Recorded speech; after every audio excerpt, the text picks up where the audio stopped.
Looks like this is who we have today. Um, so, Yom Kippur, the Day of Atonement, the priestly holiday, treated as a holiday on one hand and as a serious taking of stock on the other. It's the end of the 10 days, beginning with Rosh Hashanah, the Jewish New Year.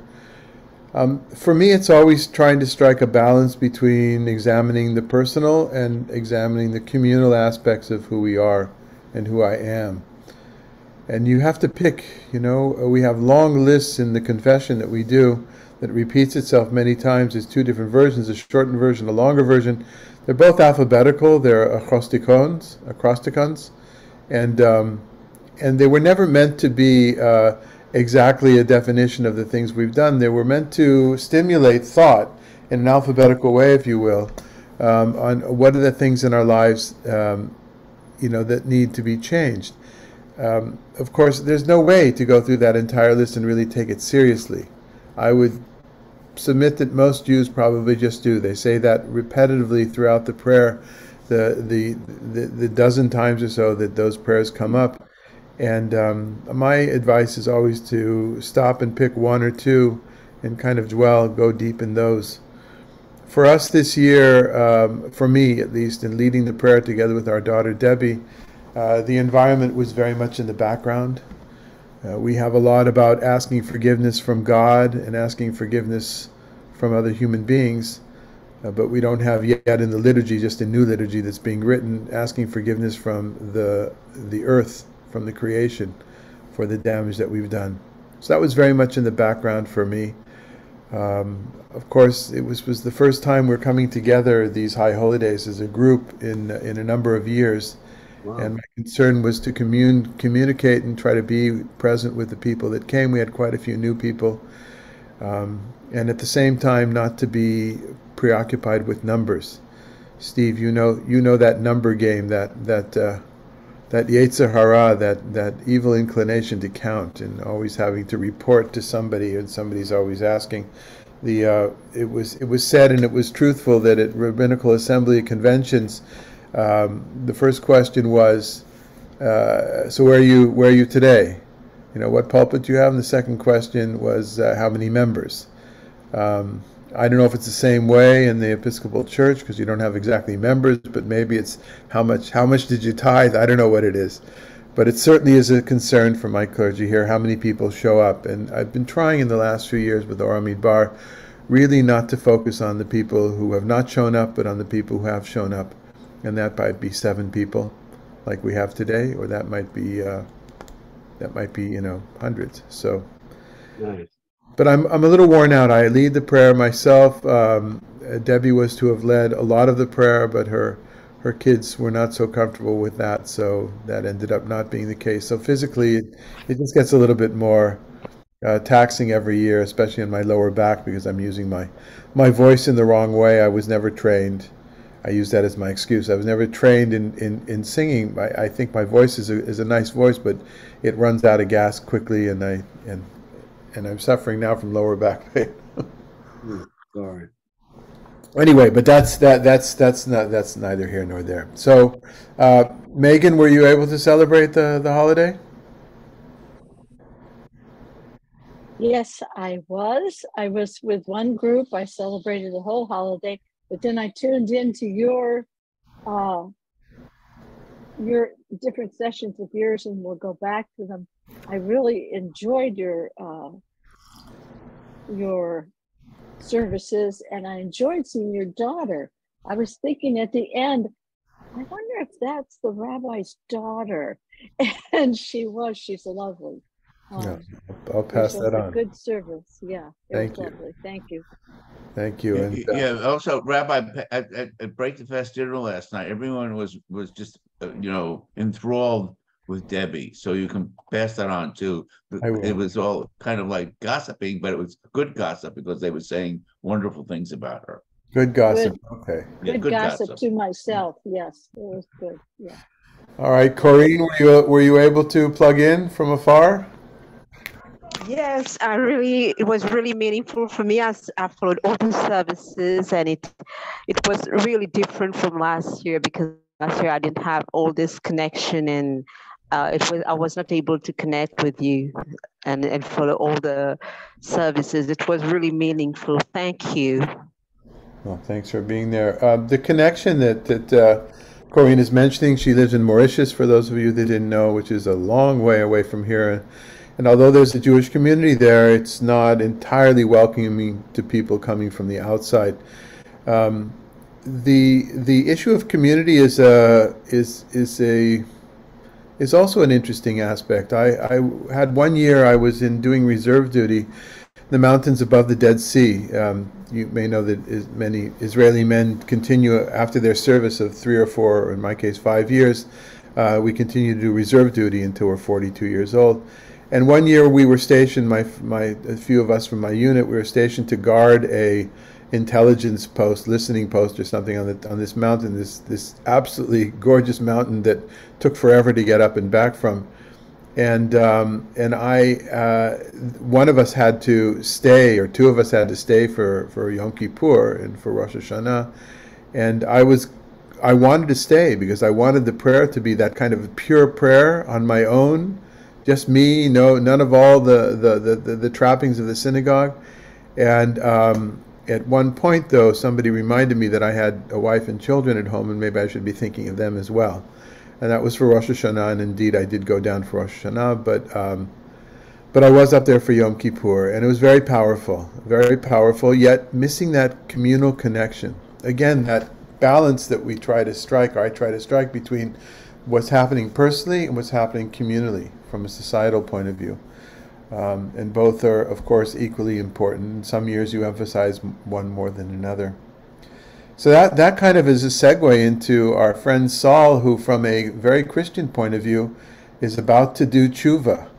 He's about to return, as we say, maybe not repent. Here it would be repentance, I think, from a Christian point of view, but to change. Here we couldn't say going back to the right way, because it seems like Paul, for all of his life has been, although we don't know anything about all of his life, but for the life that we're given a window into, has been a pretty nasty character towards the fledgling church. So that's David. Before we do that, Sure.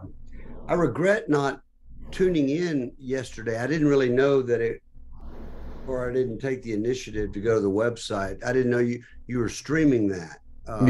That service, and I hope you're counting Megan in on that number, by the way. Megan, she's boosting your attendance. Yeah. I almost came to Palm Springs. Okay. But I didn't get there this year. Maybe next year. Okay, inshallah. God will. Okay, thanks. Yeah, I actually don't know how many people tune in on Facebook. It's not the easiest.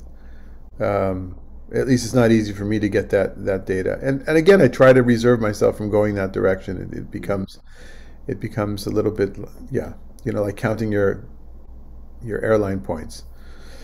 Okay. We all want to get someplace for free, right? Okay, Rita Claire, how are you doing this morning? You look a little tired. Yes, I am. Not as tired as you are, and I don't have as much reason. No, well, you were there also at the prayer, and everybody who's at the prayer puts out. That's definitely the case. And Don, you've had a good week? I did, and I checked in with the Orange County Synagogue the other night, and it was touching. Of course, not knowing Hebrew, but I waited for the prayers to continue in English, and but I did like it very much, and it was like a spiritual experience almost to me. So let me let you in on a secret, Don. Not only is it you who doesn't know the Hebrew, but about 95% of the people present, of the Jews, are there. It's not something they really learned. What I'm doing is, on my Jewish learning, they're sending me a Hebrew word every day. I'm learning how to write it, and I'm putting it in a notebook so I can build up a vocabulary. That's great. So in about 17 years from now, you should be able to put together... I think I won't outlast my notebook. All right. Well, that's a wonderful endeavor. Okay then, shall we get to chapter 9? Somebody like to read the first paragraph? I'll read it. Go ahead. The conversion of Saul. Meanwhile, Saul, still breathing threats and murder against the disciples of the Lord, went to the high priest and asked him for letters to the synagogues at Damascus, so that if he found any who belonged to the way, men or women, he might bring them bound to Jerusalem. Now, as he was going along and approaching Damascus, suddenly a light from heaven flashed around him. He fell to the ground and heard a voice saying to him, "Saul, Saul, why do you persecute me?" He asked, "Who are you, Lord?" The reply came, "I am Jesus, whom you are persecuting. But get up and enter the city, and you will be told what you are to do." The men who were traveling with him stood speechless because they heard the voice but saw no one. Saul got up from the ground, and though his eyes were open, he can see nothing. So they led him by the hand and brought him into Damascus. For 3 days he was without sight and neither ate nor drank. Okay. Is there anybody for whom this is the first time reading this rather monumental story? That would be interesting to hear first impressions.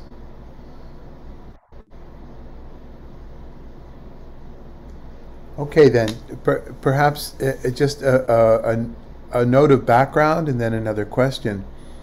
This seeing God, conversing with God in a surprise event, not preparing for it, not fasting 40 days and 40 nights, not going up to a mountain, just God coming on the scene, in this case, Jesus coming on the scene in a theophany, God showing God's self. We have that in biblical writings, right? You've got Moses at the burning bush, and you have Isaiah, and you have Jeremiah, you have Ezekiel. You've got all these prophets that have this Daniel especially is here. You've got all these prophets from the whole gamut of prophetic literature of hundreds of years, in which the individual meets God, and very often unexpected, and there's often light involved. And although I don't recall one of the cases of blindness afterwards, we understand that it's not something you recover from lightly. But there's something different in this scene from all those other scenes that pops out to me. Anybody imagine what it might be? If we have these kinds of God showing God's self. Witnesses? Right. I think that's it. I maybe Steve. What did you say, Don? No, it was me. It was me. And I said witnesses. There were witnesses. Gotcha. Yeah, Steve. Maybe you can think about. I can't think of anything from the Hebrew Bible in which there were witnesses. There is a case of 2 who see the angel of God. That's Samson's parents. It's not the same thing because they don't go on to be leaders. But it seems to me that what's different here is which gives Saul the advantage, the one-up from the earlier prophets, because I think he's being portrayed here in that sense, is that there were witnesses that on one hand knew something was going on, but they didn't see Jesus. So those witnesses, they serve a purpose, to know that it was something public. Other people saw it. It's going to spread the word now. It's going to spread that Shaul's had this change. And yet they didn't get to see Jesus themselves. Is that the same reading you would have, Steve? Yeah, I think as we'll find out in the book of Acts, this story of Saul Paul's conversion is told 3 different times, and there's some differences each time, and we'll have to look at the other 2 to see about the witnesses. There's also Jesus's baptism, where the voice speaks, and the transfiguration, and there are witnesses for that as well.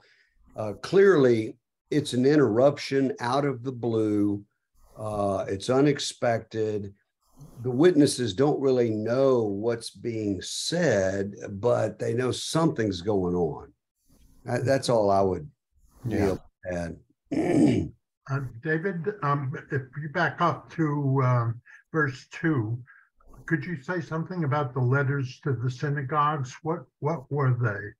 That's a bit problematic from, again, I have not prepared as well as I usually do or would like to, but there's a question as to what kind of authority the high priest had in Damascus even, right? So, you're going to the regional director, I don't know, the Pope, whatever it is, for some sort of a carte blanche, a ticket in to do something you want to do from a greater authority, but it's entirely not clear. We don't have any evidence, as far as I know, that the high priest had that kind of influence. Now, from a literary point of view, it makes sense. It means that it's showing that Saul is really part of not only the Pharisaian but also the priestly kind of leadership. He sees himself on the mission, and they're the authorities. They're maybe the fuel for that fire. But that's from a literary point of view. From a historical point of view, I'm not sure we can say anything.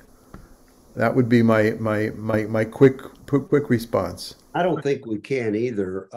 I do know that the Romans granted the Jewish community the right to extradite others. So maybe it's a Roman inflected, but as a first century reader, I'm not quite sure what they would know historically about this or not. But at the least, David, I think you said it well. It's an important literary function. It's religiously sanctioned, and I don't know how far you've gotten with Gerard, David, the sacred violence stuff, but this is just a textbook snapshot of how sacred violence operates, where you scapegoat another in the name of God, and it unifies those who are scapegoating, and so, yeah, he's going to persecute feeling utterly justified. He doesn't think he's doing anything wrong. It's legitimized, and that's, I think, the deeper point. Of course, later, looking back on this, he's horrified, and he knows he had committed murder. He was committing murder. He calls himself the worst of all sinners because of this violent episode in his life. So one of the questions I think will be hovering in the background of our study going forward is, I think we have to in some ways compare Jesus and Shaul, Paul, as leaders of the church, and what is the great difference, and why did, perhaps this is a meta question, why did Paul succeed where Jesus did not succeed? I hope that's not a heretical way of putting it, but it seems to me, that the person who can, the one who can do the most is the one who's been there in that other camp, and therefore knows why this new news, the good news, is so important, as opposed to someone who we understand, although Jesus in the Gospels does have his moments of getting a little cranky, there's nothing like, there's no evil associated, I think, at all. So that would be perhaps one of my questions going forward. Why is it that Paul was able to succeed in such a way that Jesus was not on his own? Or maybe that's just the plan. That's the way it had to be. That also is an answer.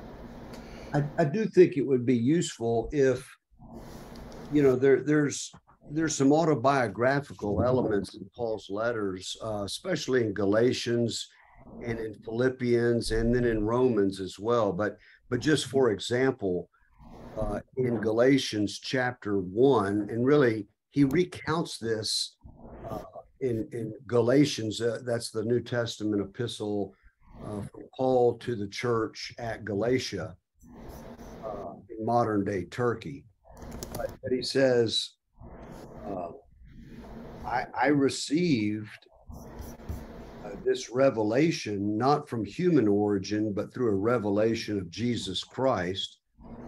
And then he says, you have heard, no doubt, of my earliest life in Judaism. I was violently persecuting the church of God and was trying to destroy it. I advanced in Judaism beyond many among my people of the same age, for I was far more zealous for the traditions of my ancestors. So that zeal comes up in Paul's letters. He says, I admit they have zeal for God, but it's not in accordance with knowledge. It's idolatrous zeal, or it's the kind of violent zeal that I was so steeped in and blinded by. So, yeah. And is Galatians and the other of these excerpts, the autobiographical excerpts, is the general feeling among scholars that these should be taken at face value? Well, yeah. I mean, Luke, the community of Luke, who gives us the book of Acts, there are historical discrepancies, even contradictions between trying to build a chronological sequence or a sequence of Paul's life, trying to correlate that from his own letters with this, this narrative in Acts. And, it's generally the same, but I do think scholars will just take at face value at least Paul's interpretation of things. Okay. David, can you speak a little more about your question about the why did Paul succeed and Jesus not? What succeed at what? At spreading this religion. In other words, Jesus only did so much in his lifetime, did a very limited amount, and even his apostles, the way that it's told here in these Pauline traditions, or in this particular tradition, the apostles only went so far. It was Saul, who we know, we haven't gotten that part, I'm speaking way beyond where we are, who is going to be key to the success, the global, let's call it right now, the global success. Yeah, because I mean, when I know Paul is under scrutiny now, his works, but they both had difficult lives, and they ended up in a sense in the same way, being killed. So I think maybe I'm thinking that Jesus was a Jew, so that was the environment in which he kind of brought forth his view of the law and of Judaism. And Saul?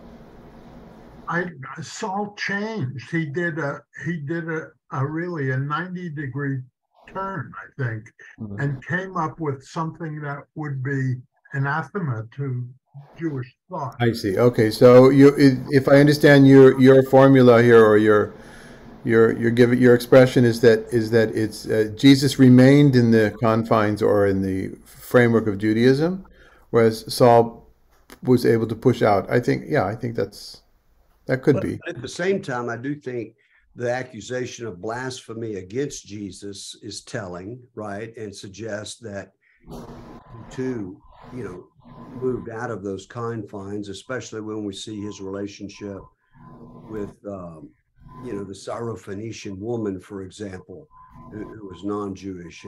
And also, Don, I would add, when he asks, "Who are you, Lord?" In response to, "Why are you persecuting me?" And the response is, "I am Jesus, whom you are persecuting." So for the early community, they saw, and as Paul reflects in his letter to Corinth, Jesus, the risen Jesus, continues to be present in the body of Christ, right? So you could also say that he is being successful through these agents. Good point. Okay. Anything else on this paragraph? Followers of the way. I think that's a fascinating, I don't know if this is this is an intended metaphor, but Torah means the guide, right? I mean, instruction. Instruction. And so instructions on the way, on the path, on it's a guide for the way. And so I don't know if there is a relationship there. So I looked up a little bit. It seems that the only place that we have this period of Christian development called the early Christian church called the way is here in the book of Acts. I don't think we have it anyplace else in the New Testament, if I was correct in what I saw. It's not something from the Jewish tradition either, not directly, so it's not like we could say, it seems like an insider's term. Now, that being said, from a linguistic point, or a semantic point of view, you're right, Torah is not that distance from it, but even more interesting is, I don't know if it was all through rabbinic literature in the Middle Ages, but certainly when traditional Judaism met modernity in the 19th century, more or less, then and then even the more so in the late 20th century, and even today in Orthodox circles and ultra-Orthodox circles, where there is a constant, not ultra-Orthodox circles where they're insulated, but where there's people who are very, very traditional, and they're in the modern world as well. Often they'll talk about the derech. Derech means way. They'll use that same terminology, and I'm guessing we might find it all over the world in all different kinds of relations. It's the way of truth.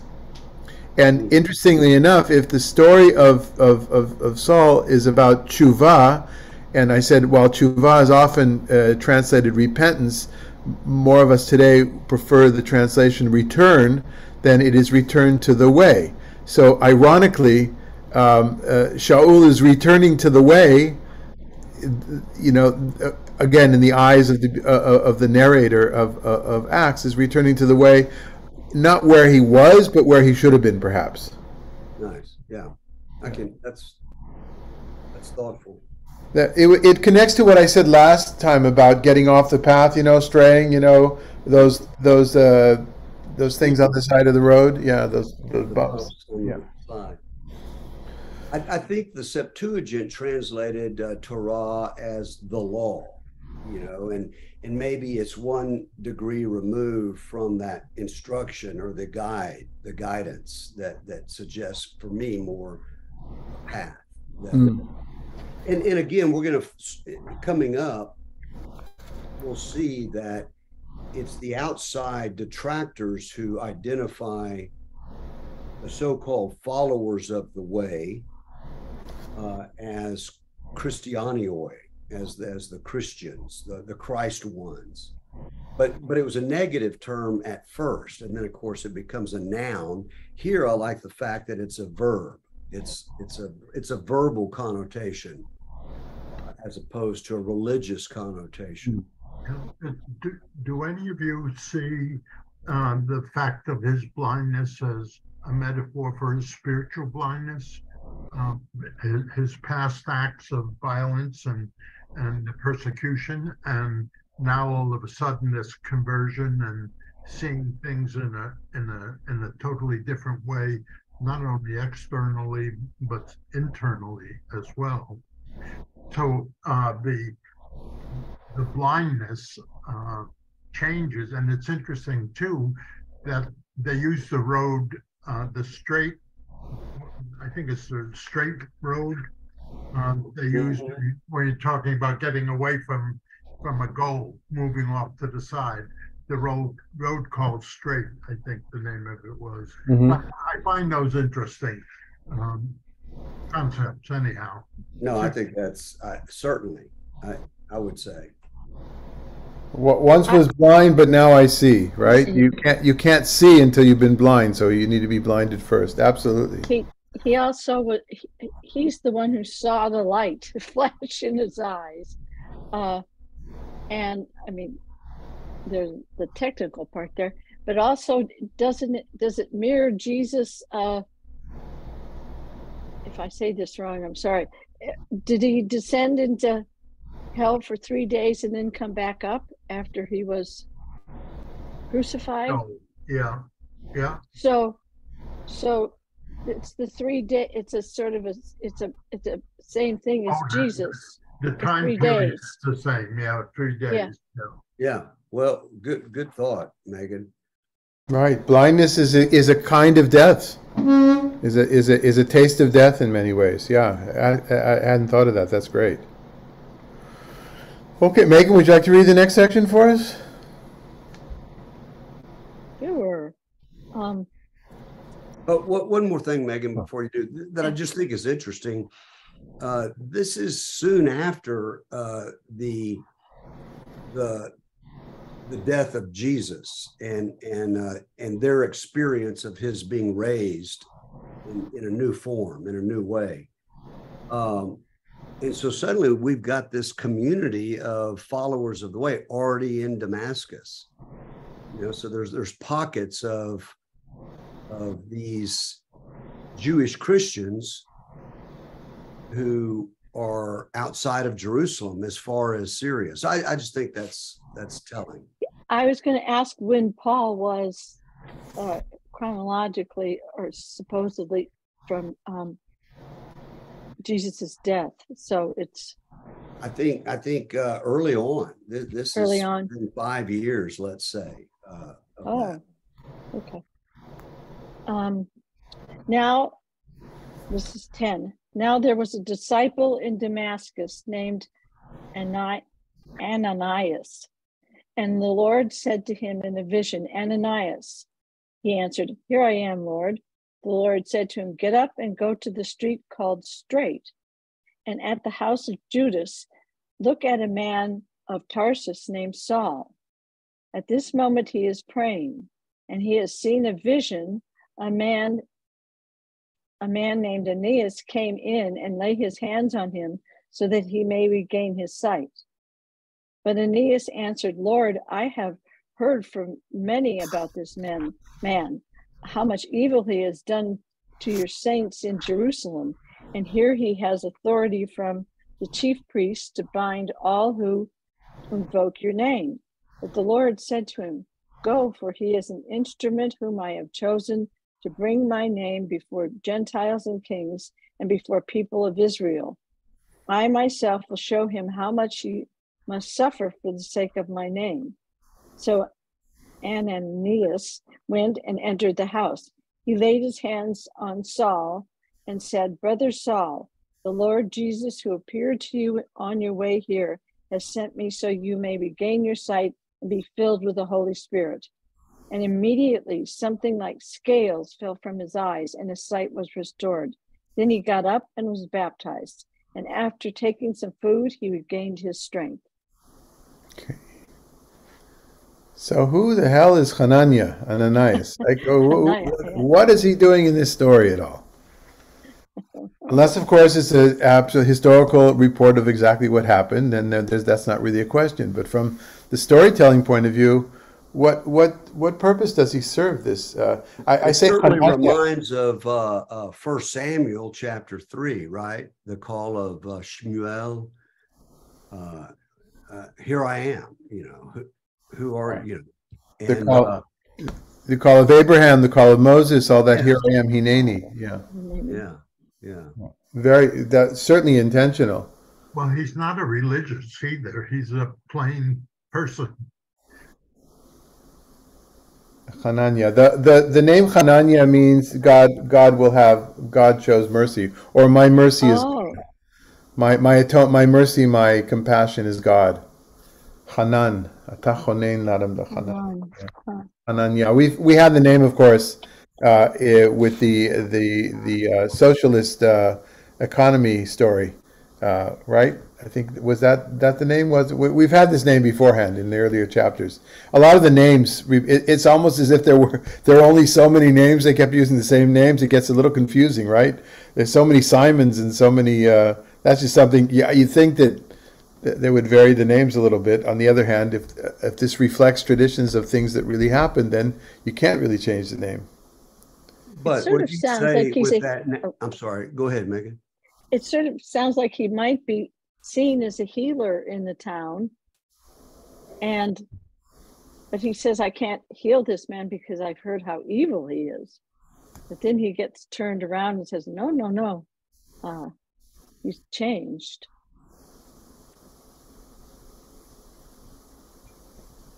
Because it looks like they came looking for him. or God came looking for him. And he said Hineni. Okay. But I think know the why meaning him. of his name as the one who, the merciful. I think so. Chonen, Hanan, Yah. It's a theophoric name. Yah is the shortened version of God, and yeah, Chen is grace, but Hanan is to show when God shows grace upon human beings. That's what Hanan is. So it would be like certainly suggest a literary, device, Right. way to make that point, regardless of its literal historicity. But I do like the back and forth, almost like those dialogues with Abraham and Yahweh, where God speaks, we listen, we speak, God listens. There's a back and forth, so yeah. And this, I myself will show him how much he must suffer. That's also the word to experience, how much he has to go through. Mm-hmm. And then Ananya, way he goes to Saul in verse 17, brother Saul, he assumes that he's already part of that koinonia, that partnering community, the fellowship. And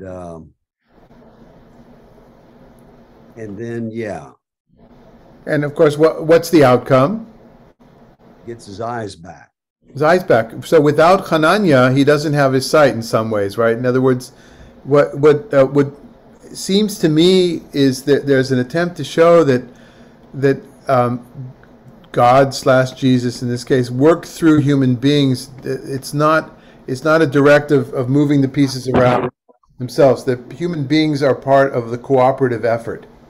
And so Hananiah, even though he was against this in principle, comes to be part of that plan by making it possible for the great seer, who's going to be the great seer, to see again. Mm-hmm. Yes, Rita Claire. I was going to comment on the street called Straight. It seems to me there is a passage that straight and narrow is the road to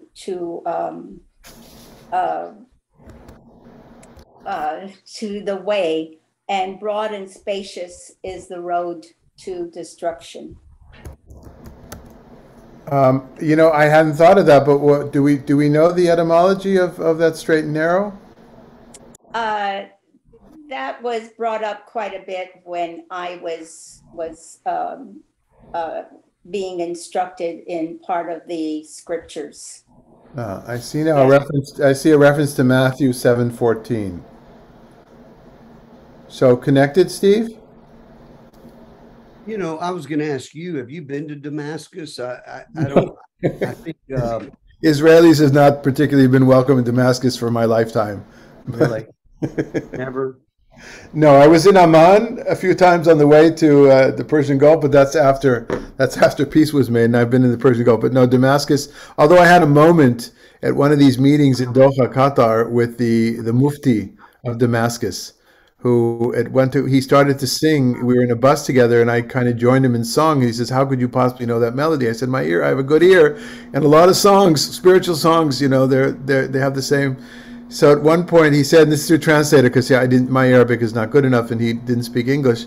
He said that he remembers his father, who was the Mufti of Damascus, taught him always to make sure the Jews are protected, and had protected them during one of the pogroms that had been during his childhood. So that's my only connection with Damascus. My Bible has a little footnote in it saying that in ancient Damascus, the street called Straight went from one end of the city to the other. And that 7:13 in Matthew doesn't talk about the street named Straight, but it talks about the narrow gate and broad is the way. Right, which Rita Claire had brought up, yeah. I think it would seem to me in this chapter they're definitely connected. Even if there is a historical place in Damascus called the Straight Road, that's certainly used in a literary sense here, or as part of the story.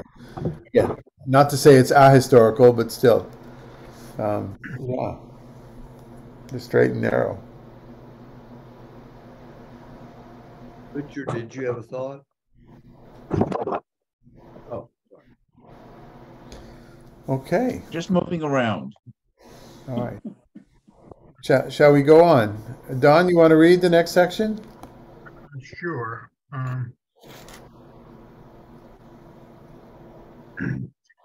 For several days he was with the disciples in Damascus, and immediately he began to proclaim Jesus in the synagogues, saying, "He is the Son of God." All who heard him were amazed and said, "Is not this the man who made havoc in Jerusalem among those who invoked his name? And has he not come here for the purpose of bringing them bound before the chief priests?" Saul became increasingly more powerful and confounded the Jews who lived in Damascus by proving that Jesus was the Messiah. So how do you personally feel about this turn in the story, Don? How do I personally feel about it? And I mean, how have you read it all the years you've been reading these texts? I just think Paul was a forceful personality, and I think if he got his teeth into something, he just had that zeal to kind of reach out to others and get others to think along the same way that he was thinking. And in a modern sense or a contemporary sense of being a Christian and the competition of faith traditions, does this take you? Has this ever taken you any place? It does. It takes me to the whole question of Christianity. I don't know if that makes sense, but Yeah. Not that I am any place along that road, but my thought process makes me go back, try to understand what happened and why it happened, and what really is the truth of the whole thing, because I don't know. Richard, please. Yeah, I'm debating whether I should say this, but it's certainly how I see this, and it's maybe heretical, but I see Saul, Paul, as being an extraordinary and representative of today, extraordinarily intolerant person. When he was Jewish, he was intolerant of those who accepted Christ. And when he made his own conversion, he became equally intolerant of those who didn't. So I see him as an arrogant person who thinks that whatever he thinks is correct, and whatever anybody else, and if anyone thinks differently than he did, they're worthy of what does it say, beatings and murder. And of whichever side he happens to be on at the time is the right and correct side, and he just is intolerant of anything else. But that's how I just see this is where he switches gears. And I agree with that, Richard. And as a Christian, I'm not offended by that. But I do think you'll find some of the most beautiful and lofty words in his letters that track anything written in the Hebrew scriptures. A lot of it is confusing, but some of them are extremely beautiful. Yeah, I understand that. I mean, that just shows how people can be are complex and can be multivariate, and there could be a person who is an extremely bad person could have extremely good traits and qualities. I mean, even the people that we least like, one can find, something that they did good things. I mean, someone who murdered someone could be, I don't know, good to an animal, for example, or someone who tortures animals could be good to a specific person because for one reason. But anyway, but that's just my observation of having read the New Testament and having known many evangelicals in particular, that's how I see this. And anyway, that's what the expression. That's what I wanted to say. I would add to this conversation that I really think that Paul developed over his life, that he grew more humble from arrogance to humility, and I think here they're clearly it's a conversion experience, right? He has the zeal of a new believer, and he just sees Son of God, and therefore this is proved, this is true, and he confounds those whom he is speaking. He confounded the Jews who lived in Damascus by proving that Jesus was the Messiah. No, I don't think you can prove that. And I'm not, we could spend a lot of time discussing this. I remember teaching high school kids theology, ethics, comparative religion, and scripture at an Episcopal high school in Houston in the 80s. And they had just come out with this convincing proof that the Shroud of Turin was in fact dated to the 1st century, and that it was the cover that Jesus was when at the moment of resurrection he imprinted his face on that shroud. Well, it was so tempting as a young zealous believer myself to say, it proves it, but I didn't, and luckily I didn't, because you can't come to faith that way, and B, they disproved it just a few months later, so but I do think he's going into this new zeal, is making a statement. Having said that, notice that right after this, he's then he goes to Arabia, whatever that means. He went to Arabia for 3 years. He comes back. That's when the Hellenistic Jews, not the Hebrews, I think these are the Hellenistic Jews who had new zeal themselves, perhaps as proselytes, as Jews of the diaspora who had come into a deep Jewish conviction. I don't know. But after that, he goes to Jerusalem, spends 2 weeks with Peter. After that, he goes to his native Tarsus. He disappears for 8 to 10 years. So all told, we don't have the first letter from Paul using his Greek name until for 14 years after this experience. So that tells me Paul is doing a lot of thinking. He's reflecting. He's going into the scriptures, trying to rethink, reinterpret everything in light of this experience. And so he has to do a lot of growing up. I think you could say that he's on fire at this particular point. Yeah. And so, Richard, going back to your it wasn't by chance that I asked the question on here. Seeing this right away I could identify. Let's remember that our study is in the framework of trying to look at passages from the New Testament and understand what may have sparked anti-Semitism in the church, and because the readings in the church, unlike in the traditional synagogue, which you just read the entire text of the Torah all the way through, you break it up into bite-sized pieces. In the church, is excerpts.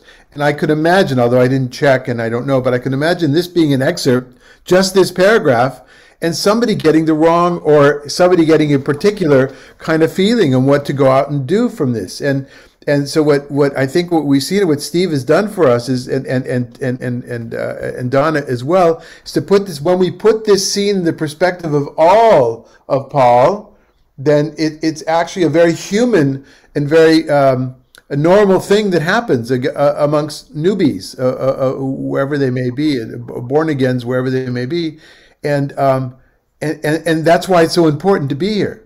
Because the story of Saul is the redemptive tale of Saul is not here. We may have thought this is the redemptive tale, right? When he turns his anger against those that he was, on behalf of those he was persecuting. No, this is the beginning of the redemption of Paul.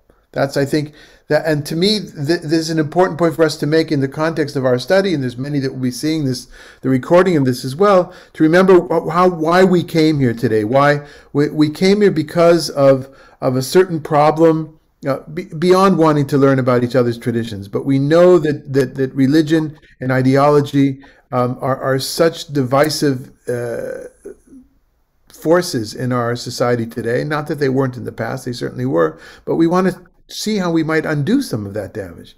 And so I think it's good for all of us to see exactly what was explained here by others, that this is just the opening salvo. This is just the beginning of Saul's. And the fact that he disappeared for so many years, and I'm wondering what people think what he was doing. Was he sitting in a monastery?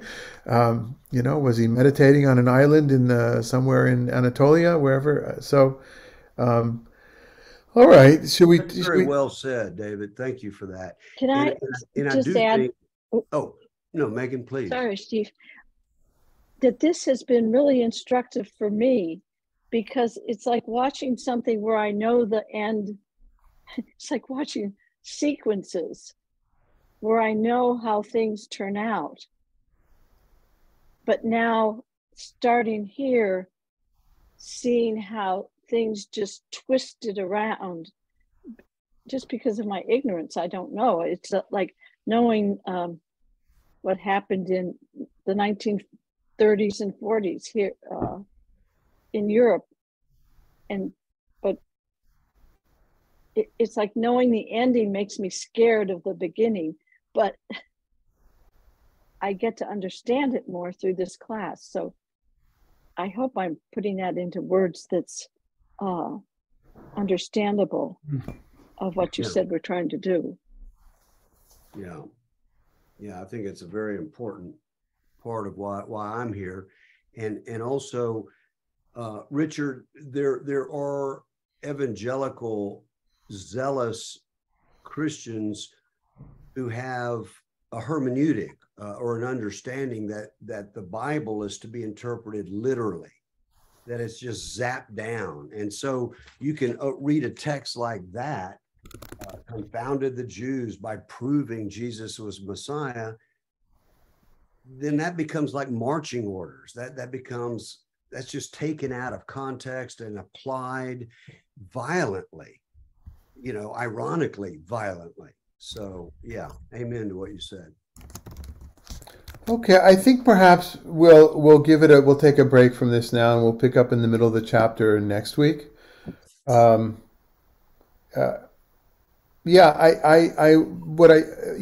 of my main jobs in this study, I feel, is to try to bring the Jewish literary background from the first few centuries, the Common Era.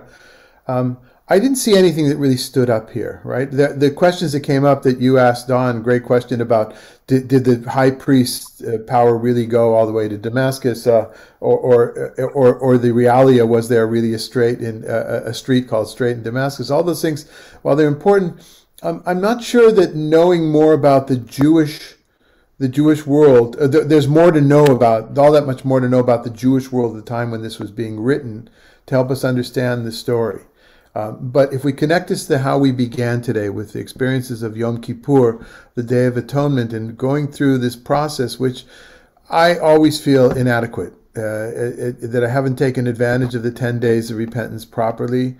There's always seems to be other distractions. I can make 100 excuses as to why. I can only try to make it better in the future. This allows me personally to linger on one more day in that inner work of repentance, to look at my own actions when I in my life have changed from one view to another, or maybe even the opposite.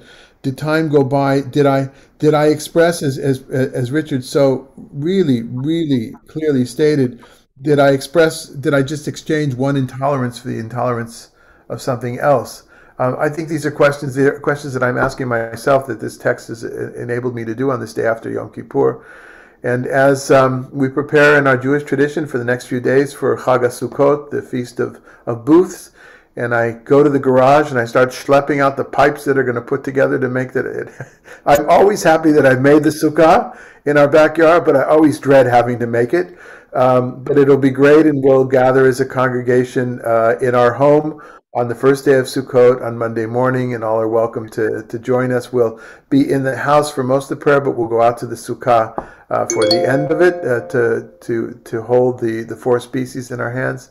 And then we'll come together a week later for the memorial service for Yizkor on the day that we pray for rain, Shmini Atzeret, that last additional day that was added on. So I guess the authors of the biblical text could not be happier that people 2,000 years later are using their texts for their own spiritual practice to better themselves. That's how I would like to see this today.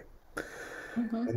Wishing you all a Chag Sameach. Thanks for being here, and we'll see you next week. And we'll take up exactly where we left off, okay?